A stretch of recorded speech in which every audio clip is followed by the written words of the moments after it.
My God. Talaga naman. Yung mga pusang to. May nakita na naman akong ano. Dala-dala nilang daga.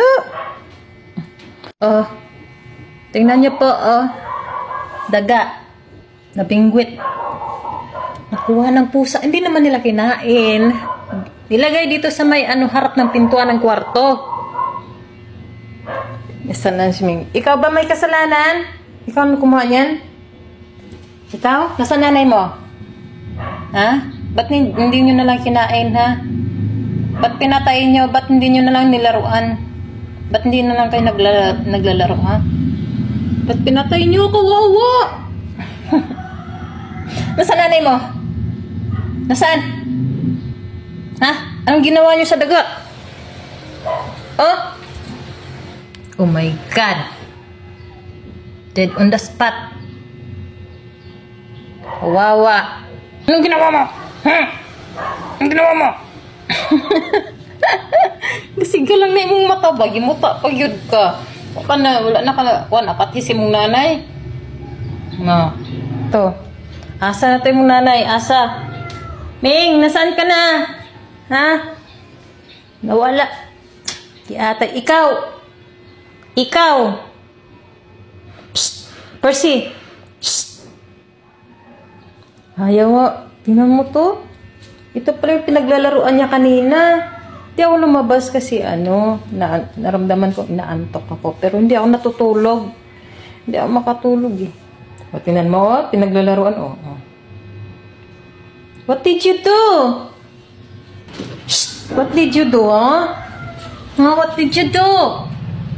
What are you doing, ha? Ha? Why you kill the rat? Or mouse? Huh? Why you kill it?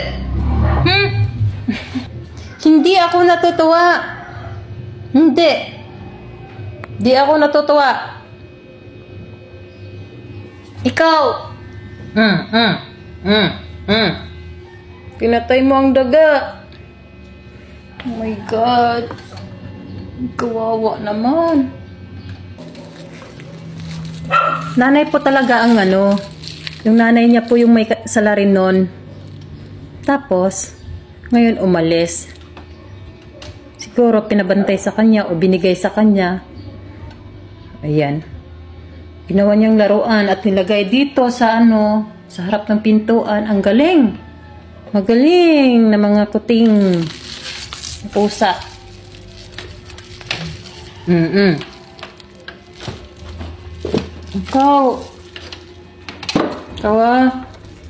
Kayo Shh.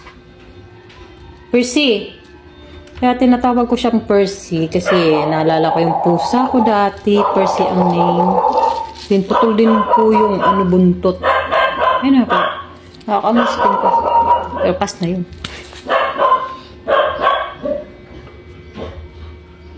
Percy!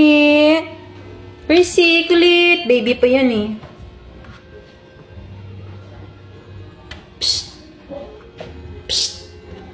Iniwan ka ng mami mo ng iniwan ka na ng daga.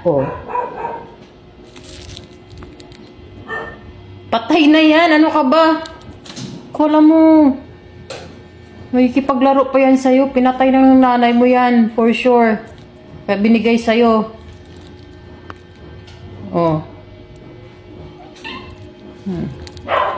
Hanap siya ng kalaro. Paano kasi nag-iisa lang siyang anak. Wala siyang kapatid. Talaga naman. Walang kapatid tong... Lumabas ka dyan. Huwag kang magtago. Kulit. Anong ginawa mo dyan? Ha? Iniwanan mo yung anak mo ng Ha? Umuwi na po siya, guys. Ayan po yung nanay ng baby. Ng kitin. Yung maliit na makulit. Yan po yung nanay. Umuwi na po siya. Nag-iwan siya ng daga. Napatay. Iniwan niya dun dito. Yun nga. Iniwan dyan.